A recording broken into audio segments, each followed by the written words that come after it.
Assalamualaikum warahmatullahi wabarakatuh. Kami dari kelompok 2, kelas 3B mata kuliah Hukum dan Etika Bisnis, dosen pengampu FE Selvi SNM akan mempresentasikan resume materi Hukum dan Etika Bisnis yang beranggotakan Ramdhani Effendi dengan NPM 2010631020 Nabila Putri Angelina dengan NPM 201063102206, Sri Mulyani dengan NPM 201063102244, Intan Nur Oktaviani dengan NPM 201063102218, Dava Muhammad Darda dengan NPM 201063102266. Materi yang kami resum antara lain hukum bisnis, sumber perikatan dan hukum perikatan, kontrak atau perjanjian, e-commerce, etika bisnis dan budaya organisasi, hak dan kewajiban produsen dan konsumen, prinsip etika, CSR atau tanggung jawab sosial perusahaan, lembaga pembiayaan, dan kerjasama badan usaha. Bab ke-1 ada hukum bisnis. 1. Pengertian hukum bisnis. Hukum bisnis adalah suatu perangkat kaidah hukum tertulis dan tidak tertulis yang mengatur tentang tata cara pelaksanaan urusan atau kegiatan dagang, industri, atau keuangan yang dihubungkan dengan produksi atau pertukaran barang atau jasa dengan menempatkan uang dari para entrepreneur dalam risiko tertentu dengan usaha tertentu dengan motif untuk mendapatkan keuntungan. 2. Ruang lingkup hukum bisnis terdiri dari kontrak bisnis, jual beli, bentuk-bentuk perusahaan, perusahaan go public dan pasar modal, penanaman modal asing, kepailitan dan likuidasi, perkreditan dan pembiayaan, jaminan utang, surat berharga. 3. Sejarah hukum bisnis. Hukum di Indonesia dikelompokkan menjadi dua, satu publik dan kedua private. Sistem hukum perdata di Indonesia bersifat pluralisme yang sudah berlangsung sejak zaman penjajahan Belanda. Ada dua aspek pokok dalam hukum bisnis. 1. Aspek kontrak atau perjanjian yang menjadi sumber hukum utama di mana masing-masing pihak tunduk pada perjanjian yang telah disepakati bersama. 2. Ada aspek kebebasan, yaitu membuat perjanjian di mana para pihak bebas membuat dan menentukan isi dari perjanjian bersama. Bab kedua ada sumber perikatan dan hukum perikatan. 1. Istilah perjanjian dan perikatan. Perjanjian adalah sumber perikatan. Pasal 1233 KUH Perdata bahwa perikatan lahir karena suatu perjanjian atau karena undang-undang. Pasal 1313, perjanjian adalah suatu peristiwa di mana seorang berjanji kepada seorang lain atau di mana dua orang itu saling berjanji untuk melaksanakan suatu hal. Sedangkan perikatan adalah suatu hubungan hukum antara dua orang atau dua pihak berdasarkan mana pihak yang satu berhak menuntut sesuatu hal dari pihak yang lain dan pihak yang lain berkewajiban untuk memenuhi tuntutan itu. Perikatan ada yang lahir dari perjanjian dan ada yang lahir dari undang-undang. 2. Istilah perjanjian dan kontrak. Kontrak merupakan hubungan hukum antara dua pihak atau lebih berdasarkan kata sepakat untuk menimbulkan akibat hukum yang dibuat oleh para pihak dalam bentuk tertulis. 3. Subjek perjanjian. Yang termasuk dalam subjek perjanjian adalah orang yang membuat perjanjian harus cakap atau mampu melakukan perbuatan hukum tersebut. Sedangkan badan hukum ialah suatu badan atau orang yang diakui oleh hukum dan mempunyai hak dan kewajiban. 4. Objek perjanjian. Syarat-syarat yang harus dipenuhi untuk menjadi objek perjanjian antara lain: 1. Barang-barang yang dapat diperdagangkan. Ada pada pasal 1332 KUH Perdata. 2. Suatu barang yang sedikitnya dapat ditentukan jenisnya, tidak menjadi halangan bahwa jumlah tidak tentu, asal saja jumlah itu di kemudian hari dapat ditentukan atau dihitung. Ada pada pasal 1333 KUH Perdata. 3. Barang-barang yang akan ada di kemudian hari. Ada pada pasal 1334 ayat 2 KUH Perdata. Bab 3. Kontrak atau perjanjian. 1. Kontrak. Kontrak adalah suatu kesepakatan yang diperjanjikan di antara dua atau lebih pihak yang dapat menimbulkan, memodifikasi, atau menghilangkan hubungan hukum. 2. Asas-asas kontrak. Asas-asas kontrak terbagi menjadi 5 bagian. Yang pertama, asas kontrak sebagai hukum yang mengatur, yaitu anatonim dari asas hukum yang memaksa. Jadi, sifat hukum yang mengatur dan memaksa dapat dikesampingkan oleh para pihak bahwa ketentuan hukum bertambah tidak berlaku mutlak, karena jika para pihak mengatur sebaiknya di luar hukum bertambah tersebut. Yang kedua, asas konsensual, yaitu kesepakatan para pihak yang membuat perjanjian yang ditandai dengan apa yang dikehendaki pihak yang satu juga dikehendaki oleh pihak lainnya. Yang ketiga, asas kebebasan berkontrak, yaitu merupakan di mana para pihak diperkenankan membuat suatu persetujuan sesuai dengan pilihan bebas masing-masing. Yang keempat, asas pacta sunt servanda, merupakan asas bahwa hakim atau pihak ketiga harus menghormati substansi kontrak yang dibuat oleh para pihak. Yang kelima, asas kepribadian, yaitu suatu perjanjian diatur dalam pasal 1315 KUH Perdata yang menjelaskan bahwa tidak ada seorang pun dapat mengikatkan diri atas nama sendiri atau meminta ditetapkannya suatu janji melainkan untuk dirinya. 3. Syarat sahnya perjanjian. Dalam pasal 1320 untuk sahnya persetujuan diperlukan 4 syarat, yaitu 1. Sepakat mereka yang mengikatkan dirinya. 2. Cakap untuk membuat suatu perikatan. 3. Suatu hal tertentu. 4. Suatu sebab yang halal. 4. Prestasi dan wan prestasi. Adapun penjelasan mengenai prestasi, yang pertama memberikan sesuatu, yang kedua berbuat sesuatu, ketiga tidak berbuat sesuatu. Adapun penjelasan mengenai wan prestasi, yang pertama tidak memenuhi prestasi, kedua terlambat memenuhi prestasi, ketiga tidak sempurna memenuhi prestasi. Materi kelima, force majeure atau overness. Secara garis besar, force majeure dalam kontrak terdiri dari yang pertama, force majeure karena sebab-sebab yang tidak terduga. 2. Force majeure karena keadaan memaksa. 3. Force majeure karena perbuatan tersebut dilarang. 6. Tax studi ganti rugi. Macam-macam ganti rugi, yaitu yang pertama ganti rugi dalam kontrak, kedua ganti rugi ekspektasi, ketiga pergantian biaya, keempat restitusi, kelima quantum meruit, yaitu ganti rugi yang tidak selalu dalam bentuk uang. Contoh keahlian. Yang keenam, pelaksanaan kontrak. Bab 4. E-commerce. Yang pertama ada e-commerce. Electronic commerce transaction adalah transaksi perdagangan antar pembeli dan penjual dalam berbagai bidang melalui media elektronik. Lalu yang kedua ada ciri-ciri e-commerce. Ciri-ciri e-commerce itu ada 5. Yang pertama, menggunakan jaringan umum, menggunakan internet, sistem terbuka, tidak hadir fisik dan terlepas dari wilayah nasional, dan yang keuntungan e-commerce. Keuntungan e-commerce dibagi menjadi 3 bagian. Yang pertama, bagi konsumen, yaitu harga lebih murah, belanja cukup pada satu tempat. Lalu yang kedua, bagi produsen, efisiensi tanpa kesalahan dan tepat waktu. Dan yang ketiga yaitu bagi manajemen, peningkatan penjualan, loyalitas pelanggan. Lalu selanjutnya ada unsur-unsur e-commerce, yaitu ada 3. Yang pertama adanya kontrak dagang, lalu kehadiran fisik tidak diperlukan, dan yang terakhir kontrak dilakukan melalui media elektronik. Lalu yang selanjutnya ada macam perjanjian elektronik.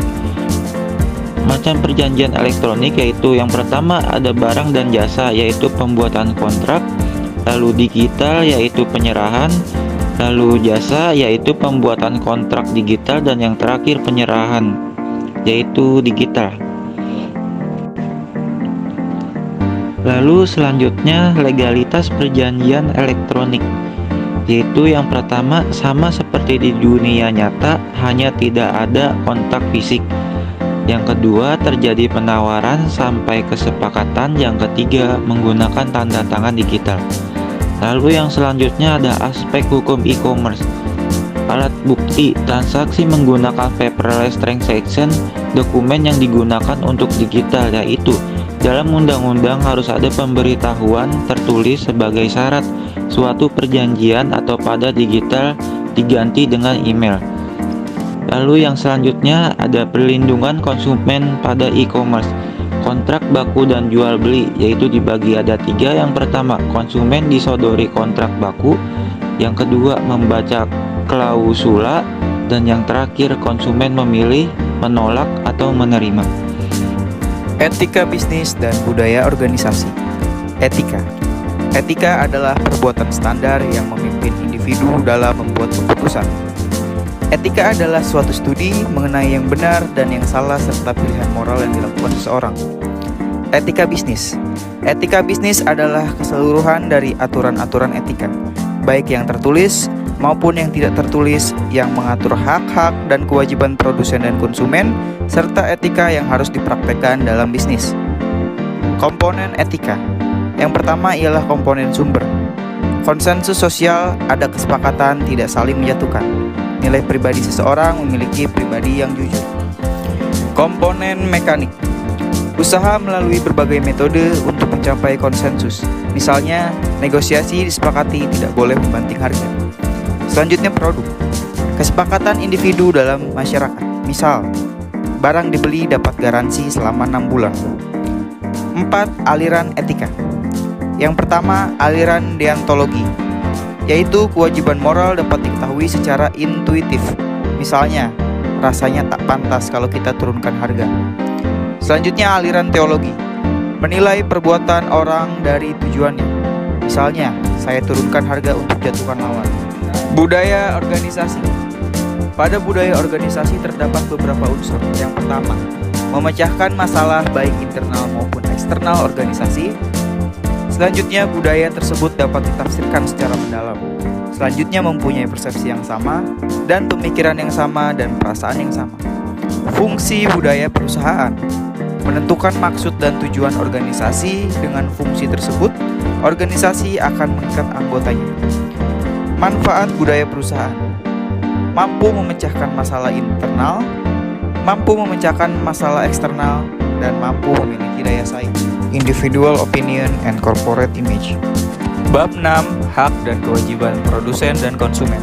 Yang pertama, hak konsumen adalah hak atas kenyamanan, keamanan, dan keselamatan. Hak atas informasi yang benar, hak atas memilih barang dan jasa, hak mendapat advokasi, hak mendapat kompensasi. Selanjutnya, kewajiban konsumen. Membaca atau mengikuti petunjuk informasi, beritikat baik dalam melakukan transaksi, membayar sesuai nilai tukar, mengikuti upaya penyelesaian hukum sengketa perlindungan konsumen. Hak dan kewajiban produsen. Hak menerima pembayaran yang sesuai kesepakatan, mendapat perlindungan hukum dari konsumen yang beritikat tidak baik, hak pembelaan diri, dan hak atas pembersihan nama. Kewajiban produsen. Beritikat baik, memberikan kompensasi seperti ganti rugi atau penggantian bila barang tidak sesuai, memperlakukan konsumen secara benar, dan menjamin mutu barang. Bab 7. Prinsip etika. Adapun prinsip etika sebagai berikut. Yang pertama, usaha membangun kepercayaan antara anggota masyarakat dengan perusahaan atau pengusaha. Yang kedua, hal tersebut merupakan elemen penting buat suksesnya bisnis jangka panjang. Yang ketiga, menjaga etika adalah hal penting untuk melindungi reputasi perusahaan. Materi kedua mengenai etika dan tanggung jawab sosial, yaitu bentuk tanggung jawab dari setiap perusahaan terhadap lingkungan, sosial, dan ekonomi masyarakat. Materi ketiga mengenai keuntungan menjaga etika. Yang pertama, kemajuan terjaga jika perilaku etis terjaga. Yang kedua, perolehan laba akan meningkat. Yang ketiga, bisnis akan terjaga eksistensi dan kesinambungannya. Materi keempat mengenai perbedaan konsumerisme dengan hedonisme. Adapun penjelasan mengenai konsumerisme, yaitu yang pertama, menghamburkan uang untuk membeli segala macam barang. Yang kedua, paham berhasrat konsumsi yang lebih tinggi.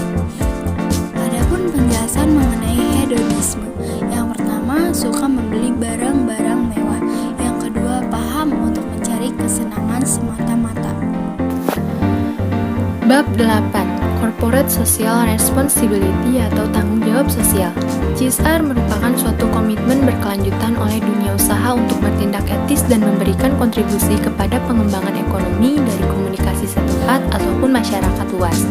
CSR ini berperan penting bagi suatu perusahaan karena pemerintah akan memberikan izin operasional pada perusahaan yang tidak mengganggu masyarakat, juga dapat mencegah dampak sosial yang lebih buruk baik secara langsung maupun tidak langsung. Justifikasi CSR. Yang pertama, sustainability, yaitu perusahaan beroperasi dengan mengamankan kinerja ekonomi dalam jangka panjang. Yang kedua, moral. Perusahaan berkewajiban untuk menjadi warga negara yang berperilaku baik. Yang ketiga, operasional. Perusahaan beroperasi dengan penuh tanggung jawab. Yang keempat, reputasi. Perusahaan perlu melakukan CSR. Manfaat CSR antara lain: pertama, mengurangi biaya operasional. Yang kedua, meningkatkan kinerja keuangan. Yang ketiga, meningkatkan produktivitas dan kualitas. Yang keempat, meningkatkan reputasi dan citra produk. Yang kelima, meningkatkan penjualan dan kesetiaan konsumen. Syarat bagi tanggung jawab moral ini ada dua. Yang pertama, dijalankan oleh pribadi rasional, dan yang kedua, bebas dari tekanan, ancaman, dan paksaan. Status perusahaan ia terdiri menjadi dua. Yang pertama, legal creator, yaitu perusahaan sepenuhnya ciptaan hukum. Yang kedua, legal recognition, yaitu suatu usaha bebas dan produktif. Adapun lingkup tanggung jawab sosial antaranya dalam kegiatan sosial yang berguna bagi orang banyak dan keuntungan ekonomis. Argumen menentang perusahaan. Pertama, tujuan utama mengejar keuntungan. Kedua, tujuan terbagi-bagi. Tiga, biaya keterlibatan sosial. Yang keempat, menghemat biaya. Adapun argumen mendukung perusahaan. Pertama, kebutuhan masyarakat selalu berubah dan harapannya pun begitu.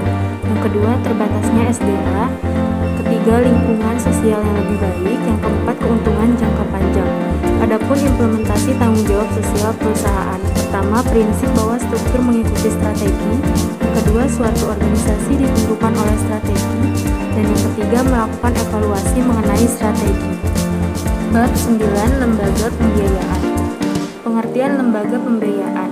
Lembaga pembiayaan adalah badan usaha yang melakukan kegiatan pembiayaan dalam bentuk penyediaan dana atau barang modal. Adapun dasar hukum lembaga pembiayaan, yang pertama, Peraturan Presiden Nomor 9 Tahun 2009 tentang lembaga pembiayaan, yang sebelumnya adalah Kepres No. 61 Tahun 1988.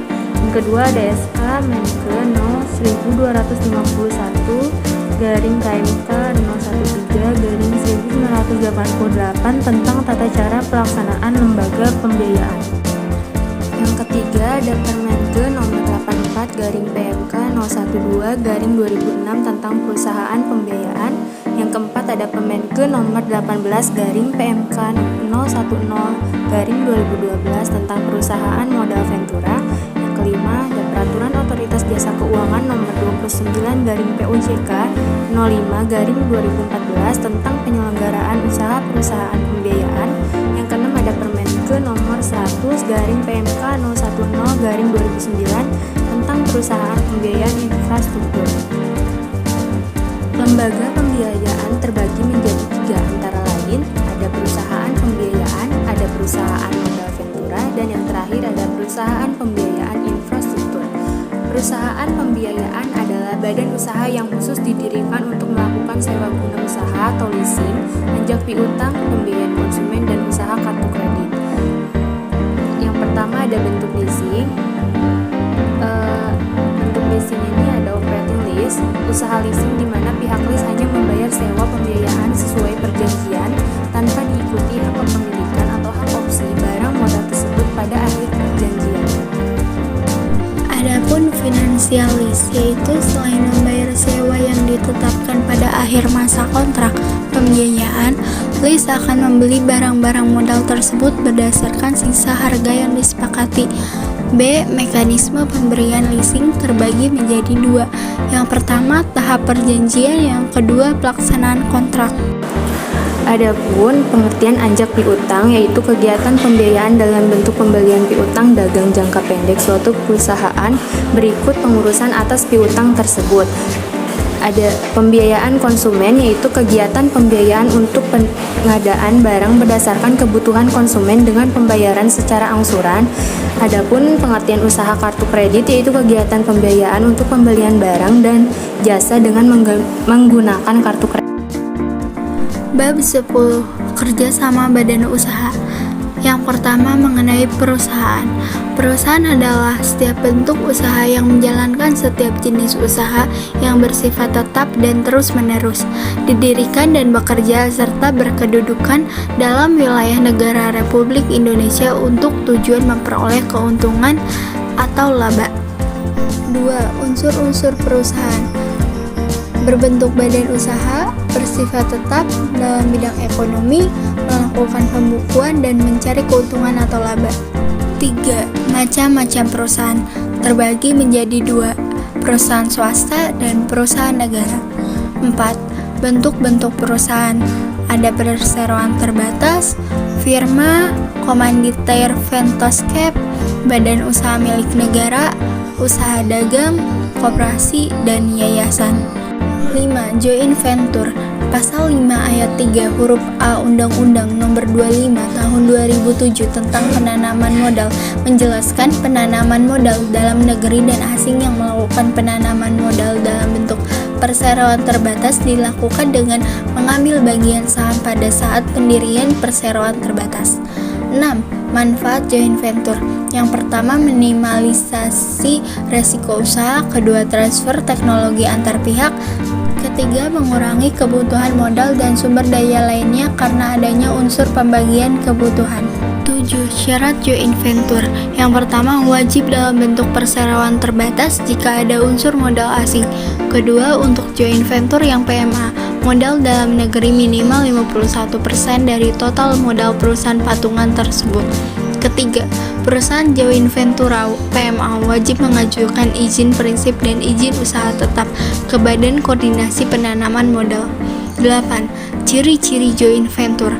Yang pertama, perusahaan baru yang didirikan oleh beberapa perusahaan lain secara bersama-sama. Kedua, di Indonesia joint venture merupakan kerjasama antara perusahaan domestik dan asing. Ketiga, modalnya berupa saham yang diperoleh atau disediakan oleh perusahaan pendiri dengan perbandingan tertentu dari setiap perusahaannya. Cukup sekian pemaparan materi dari kelompok kami. Mohon maaf bila ada kekurangan, semoga bermanfaat. Terima kasih. Wassalamualaikum warahmatullahi wabarakatuh. Jangan lupa di like, comment, and subscribe.